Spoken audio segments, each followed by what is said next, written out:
And iron hard when I snap. I don't flip like the Tanya. Change it up first and you don't flip Cosmo one Wanda. It's not fairly out to get your games up for Wakanda. Hit monkey shenanigans, mystique to a wand. Just sit back and relax and prepare for the apocalypse. Cause rain tanks with janks harder than Mobius box office.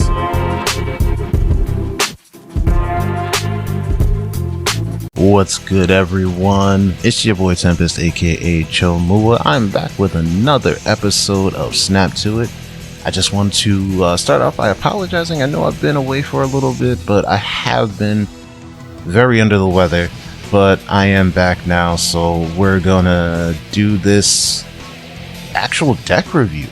One of the decks I'm going to be reviewing is what a couple of videos that I'm gonna be doing is this new Moose deck, which is more of a location control deck, but that's going to be really interesting. And then this other one called Free Win, which is actually, oddly enough, has gotten me more wins than my opponent free wins, but we'll get into that later. So this deck right here, as you can see, Agent 13, Quinjet, Scarlet Witch, Punisher, Killmonger, Rhino, Polaris, Maximus, Hobgoblin, Arrow, She-Hulk, Magneto. So we're going to talk about where some of the combinations come in.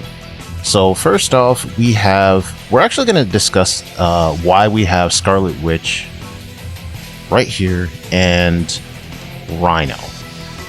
So the biggest reason as to why these two are in the deck is because they are there to make sure, obviously, if I have bad locations. And I have two of them in there for a specific reason. If I draw one and I don't draw the other, you know, sometimes you get a situation where you just don't draw your game changer for getting rid of a location. It happens. And sometimes you get more than one bad location, and that also happens. So there's also that. That's just kind of how it works. And sometimes you just don't want to trust your RNG with Scarlet Witch. There's that too.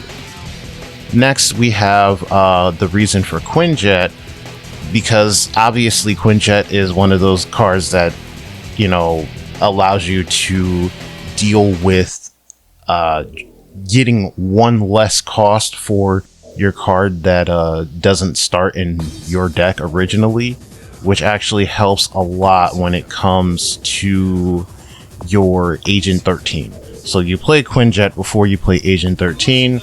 It helps out with the card that Agent 13 draws, as long as it's not a one pull. That's generally what that's there for. Maximus is really just there for power, but also on the off chance that you pull something that it benefits Agent 13, but it's really just there for that.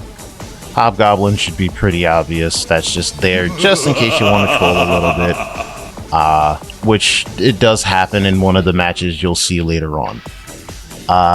Polaris, Arrow, and Magneto, it's pretty obvious what they're there for. Each of them different costs. They all do the same thing essentially. They just have different conditions for what they do it, but they're very good for controlling you know, where cards go.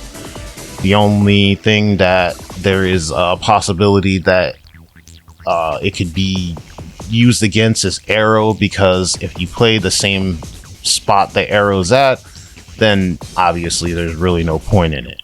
But other than that, you know how that works.